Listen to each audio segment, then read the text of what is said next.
Je vais vous entretenir un peu du mouvement des Fab Cities et de l'innovation ouverte. Je suis à la fois un chercheur, un doctorant et chercheur en innovation ouverte et technologique. Et aussi, je suis en résidence auprès de Communautique, qui est un organisme, un hub en innovation ouverte, Living Lab et Fab Lab. Donc, je navigue dans le monde des Fab Labs depuis 2011 et l'innovation ouverte aussi depuis 2010. Je suis aussi entrepreneur en même temps que tout ça, mais la réponse tout de suite, c'est quoi la question? En fait, qu'est-ce qu'un Fab City? En fait, le Fab City, c'est un mouvement qui a été démarré il y a 4 ans à Barcelone. C'est en fait un projet assez incroyable de dire que dans 40 ans, on va pouvoir rendre les villes 100% autonomes, autant dans tout ce qu'ils produisent que ce qu'ils consomment. Donc, autant dans leur énergie, le transport, la nourriture, etc.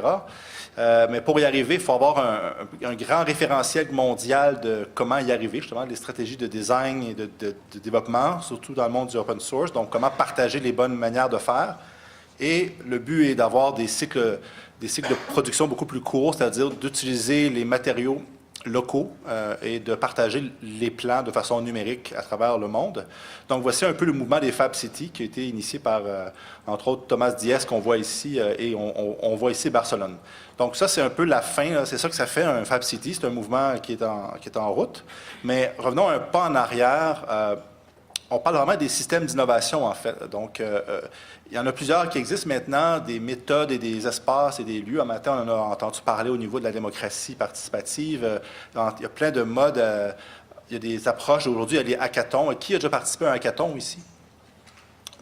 Quelques personnes. Je m'attendais à plus, d'accord. Mais un hackathon, en fait, les gens se regroupent 2-3 jours. À la base, c'était dans le monde des programmeurs qui développaient des nouveaux logiciels en quelques jours. Rapidement. Donc, c'était comme une course.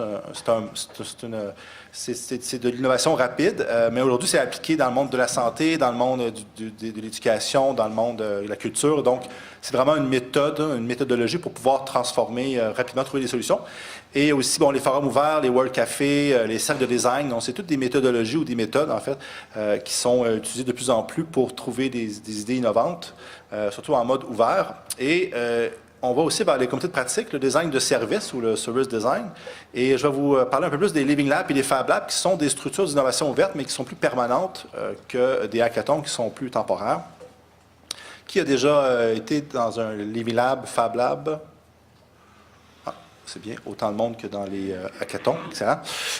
Donc, en fait, un Living Lab, c'est à la fois, c'est un peu comme ce matin quand on parlait du Démoscopio, en fait, c'est à la fois un lieu, un espace, mais aussi une méthodologie derrière puissante qui permet vraiment de répondre à des enjeux, à des problématiques complexes. Exemple, comment repenser le trafic urbain à Montréal pour limiter la congestion ou comment garder les personnes âgées à la maison plus longtemps. C'est des enjeux qui sont vraiment plus complexes que seulement de trouver une solution technologique. Donc, on doit faire intervenir plusieurs parties prenantes et de là l'innovation ouverte, c'est-à-dire faire collaborer, discuter, tous les types d'acteurs qui sont autour de cette situation-là. Dans ce cas-ci, mettons les personnes âgées, on parle aux vrais usagers, c'est-à-dire les personnes, mais aussi les proches aidants, les spécialistes, les développeurs de plateformes de technologie.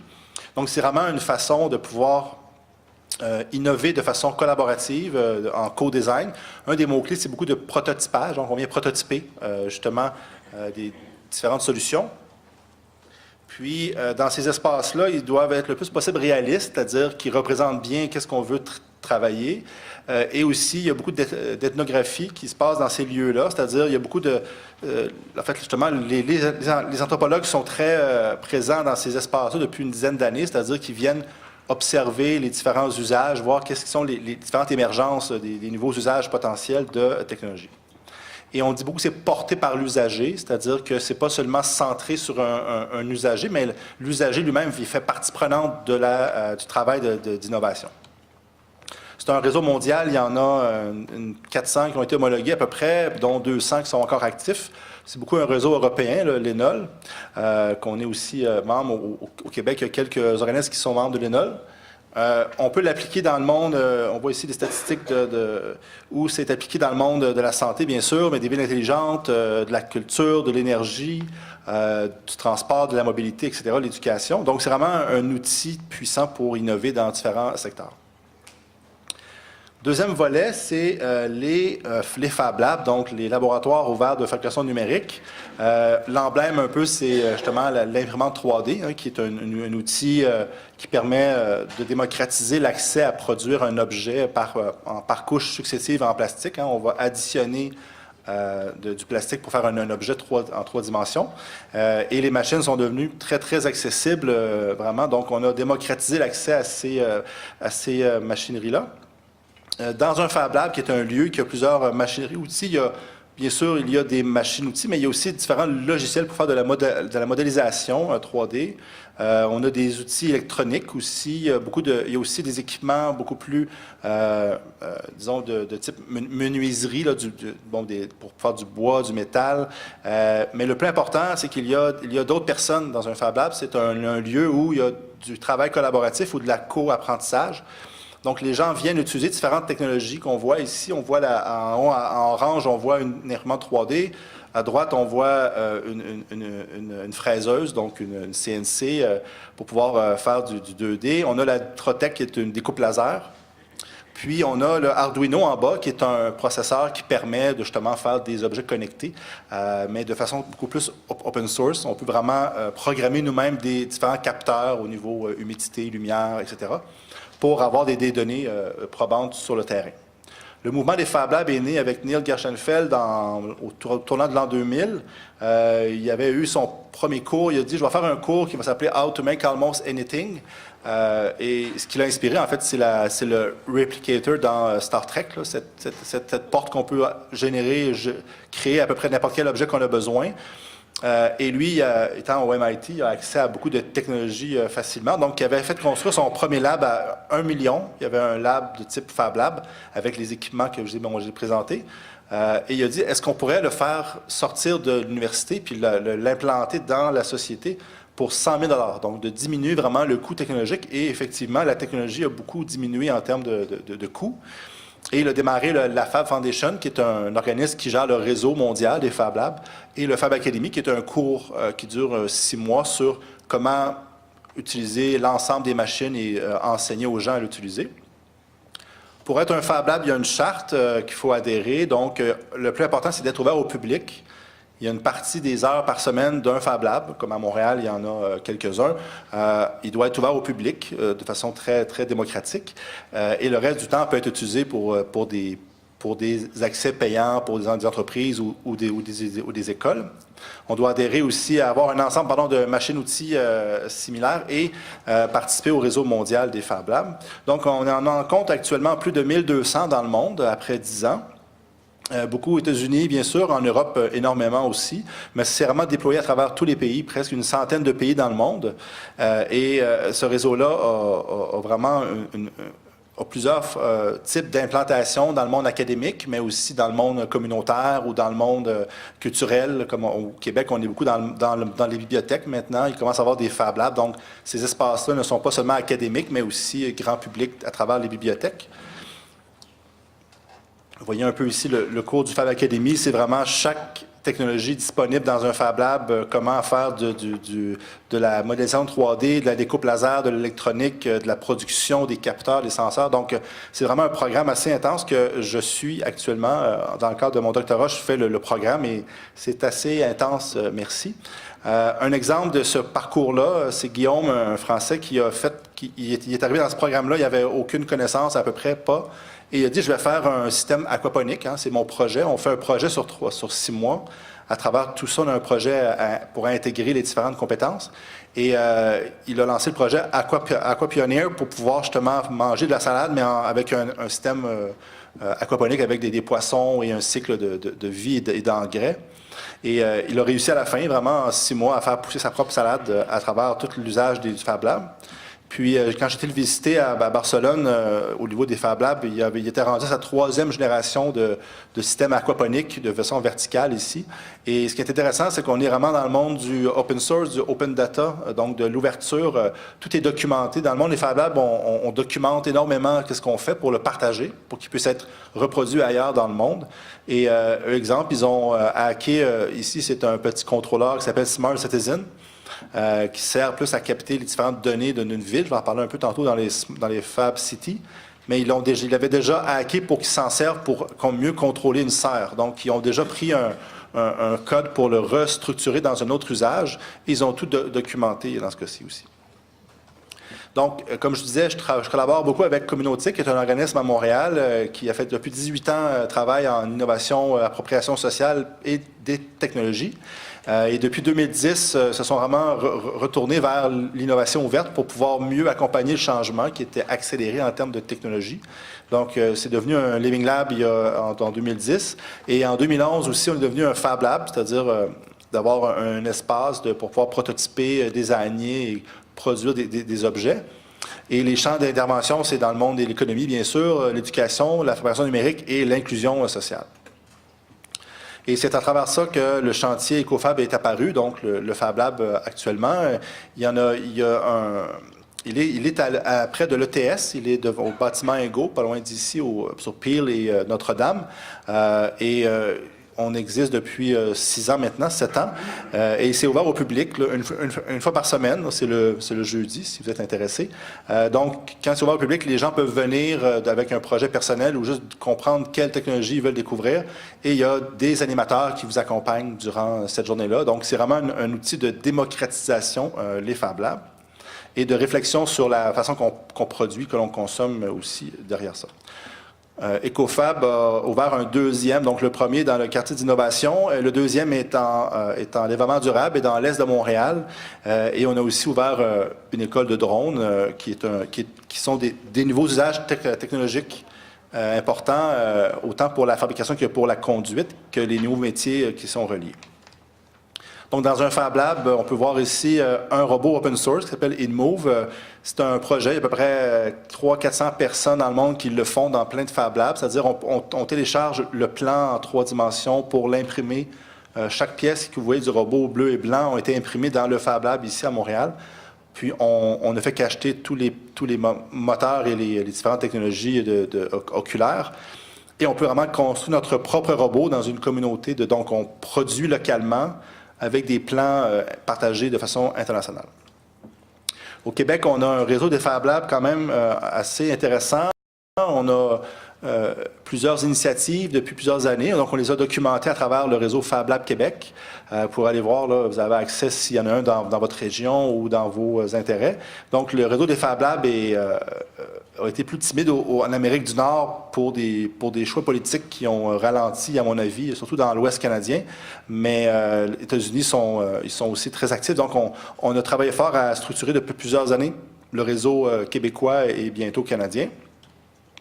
Donc, les Fab Labs, on en voit beaucoup dans le monde des États-Unis et en Europe, beaucoup dans le monde scolaire. Hein. Ici, à Montréal, on a la Commission scolaire Marguerite Bourgeois qui ont été pionniers là-dessus au niveau scolaire en implantant un des vrais Fab Labs, même qui était mobile, donc dans la juridiction de la Commission scolaire dans l'Ouest de Montréal, pour que les jeunes puissent développer des différentes compétences et approches et de démocratiser l'objet, en fait, que l'on consomme. Parce que tous les objets que l'on a aujourd'hui sont collés, ils sont cassables. Donc, alors qu'aujourd'hui, on peut prototyper et développer nos nouveaux produits du futur qui seront certainement modulaires et qui seront par assemblage et non pas collés comme ça.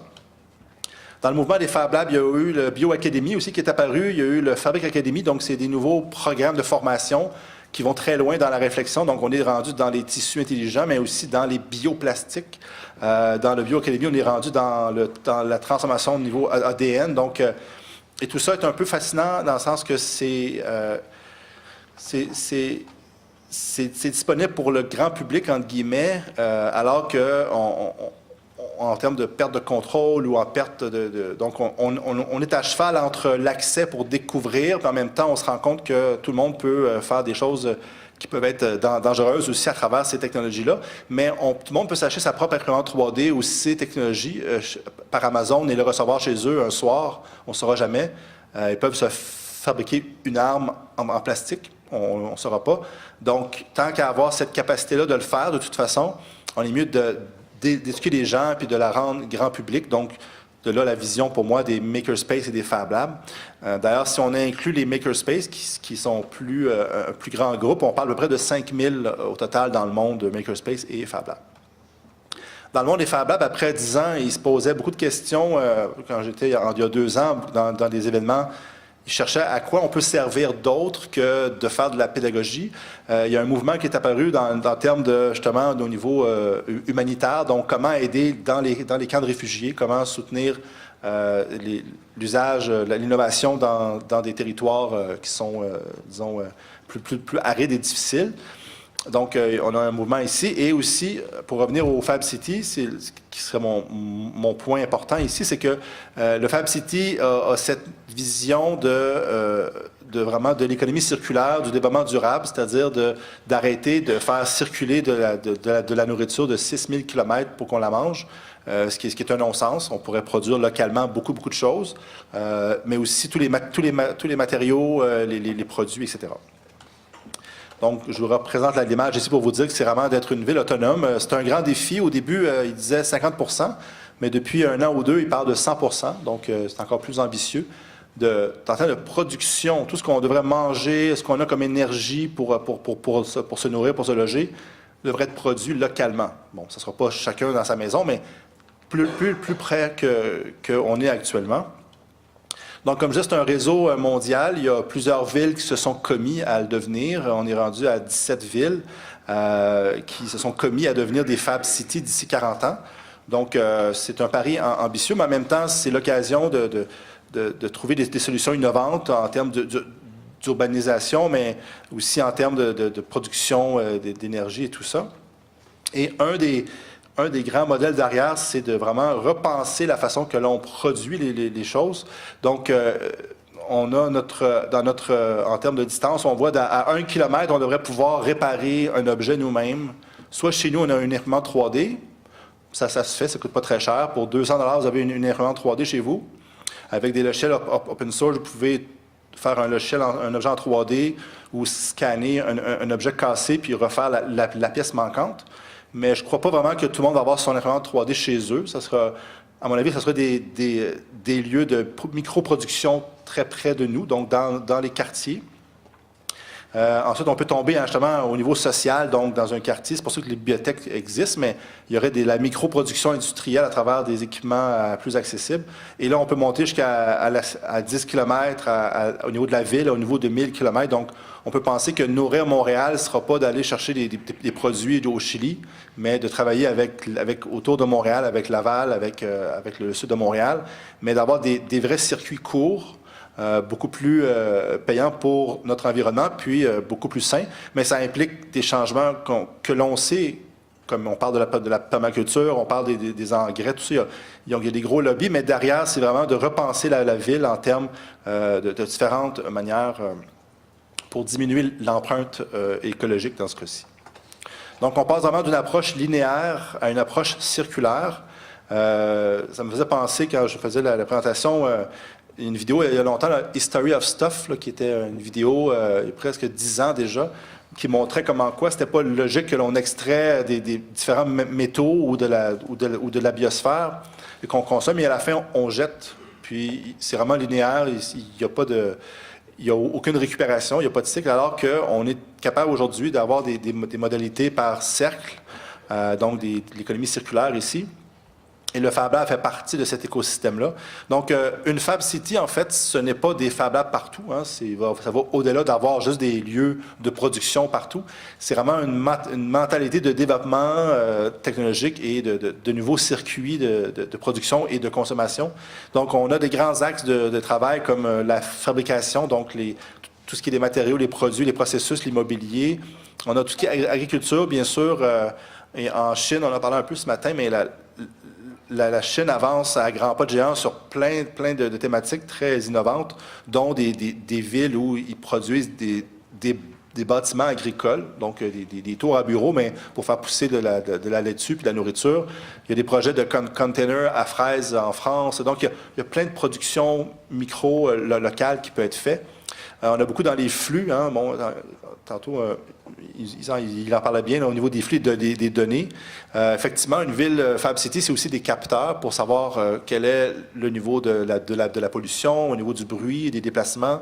Mais on peut parler de la mobilité aussi, c'est-à-dire, comme il y a des projets en France, beaucoup qu'ils mettent des capteurs sur les transports, mais aussi sur les vélos partage, pour savoir où les gens circulent le plus, quel est le trafic. Donc, on a plein de données à capter pour mieux prendre des décisions. Donc, on y a beaucoup dans la gouvernance des données et effectivement, tant mieux si Montréal a une vision plus positive d'avoir des données qui ne soient pas privatisées à outrance.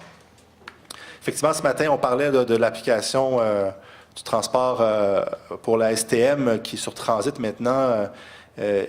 C'est ça qui est fascinant, c'est que vu que c'est facile par une compagnie privée de faire un meilleur produit, on a délaissé toute la R&D ou l'effort du public de développer cette plateforme-là, mais on n'a aucune garantie sur les données où ils vont être utilisés. Donc, on est un peu pris entre l'arbre et l'écorce, entre l'efficacité, parce que c'est vrai que c'est très efficace, mais on devrait investir de façon massive dans certains projets pour que les données soient vraiment récoltées et, disons, conservées pour le bien public et non pas pour les entreprises américaines.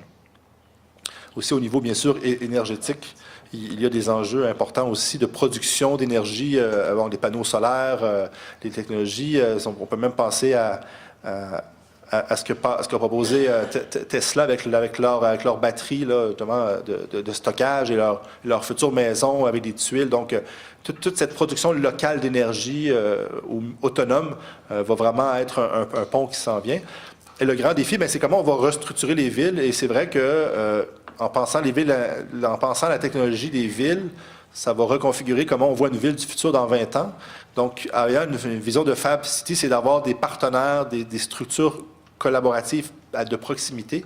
Donc, vraiment de valoriser des quartiers avec leurs forces, avec des lieux de production locale. Et pour y arriver, il y a une vision d'avoir des outils de suivi, donc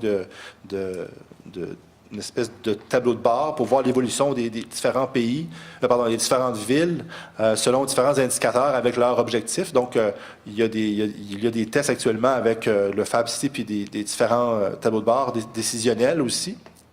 On commence à être habitué d'avoir ces outils-là, mais ça prend des données pour pouvoir remplir l'information. Il y avait un projet à l'époque en France, ça s'appelait la montre verte, je crois, qui était une montre connectée qui permettait à des gens qui l'avaient de se déplacer dans un quartier à Paris, dans un grand district, et arrondissement, pardon. Et ils ont vraiment pu voir où il y avait plus de pollution sonore versus au niveau de la qualité de l'air, et quels sont les vents aussi. Donc, quelqu'un pourrait acheter une maison, pourrait savoir mieux rapidement avec les big data des Smart Cities, d'où vient la pollution, est-ce que c'est un lieu qui est plus à risque ou pas? Et même pour construire des nouveaux condos ou des nouveaux bâtiments, ça serait important d'avoir ces données-là. Il y a beaucoup d'acteurs, dont une compagnie québécoise que j'oublie le nom, désolé pour elle, mais ils réussissent avec les données ouvertes disponibles dans les villes canadiennes de pouvoir dire telle maison, on peut avoir des informations à quelle distance il y a une école, à quelle distance il y a un centre commercial, à quelle distance il y a des transports. Donc, on peut vraiment mieux prendre des décisions avec des données qui sont partagées. Actuellement, Paris est une des villes qui s'est commis et qui a gagné un prix aussi pour pouvoir progresser dans les Fab City. Donc, le Grand Paris a pris vraiment ce projet-là. Cette année, l'événement mondial des Fab Labs, il y en a un depuis 12 ans à chaque année, et ça va être à Toulouse cette année, l'événement mondial des Fab Labs. Et il y aura aussi le grand sommet des Fab City à Paris cet été, en juillet. Et eux, ils ont déjà commencé à désigner à Paris quels sont les 4-5 arrondissements ou secteurs qui veulent connecter les partenaires pour pouvoir créer justement ces fameux circuits courts ou ce partage ou ce maillage dans une économie plus circulaire. Donc, tantôt l'image était au début, mais à Barcelone, ils ont vraiment commencé à faire leur Maker District. Donc, dans un grand quadrilatère, ils ont vraiment identifié une vingtaine de partenaires pour être capables de produire localement au niveau de tel équipement, telle production, tel usage. Ils ont vraiment identifié les différents acteurs. Et nous étions en Chine avec Communautique pour aller défendre notre candidature pour avoir l'événement mondial à Montréal des Fab Labs. C'est Paris qui a gagné à l'époque, à Toulouse. Mais l'été passé, en 2017, on a eu un projet qui s'appelle Fab Labs Nation, qui, en fait, est d'aller à la découverte, à la rencontre du reste du Canada.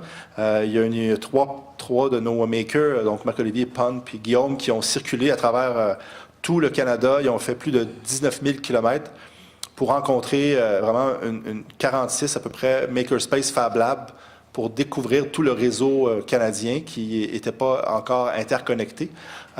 Et de ça, on a pu avoir la venue de 2 grands événements en 2020. Donc, le Fab 16 va être à Montréal en 2020, qui est la conférence mondiale des Fab Labs. Et le Fab City aussi va être à Montréal en 2020. Et on travaille très fort. C'est pour ça que M. Croteau, ce matin, j'aurais aimé pouvoir lui parler, mais de toute façon, la mairesse Valérie Plante, ils ont une vision de développement durable assez concrète. Mais on souhaiterait bien sûr que Montréal soit une autre ville qui adhère au mouvement Fab City. Merci.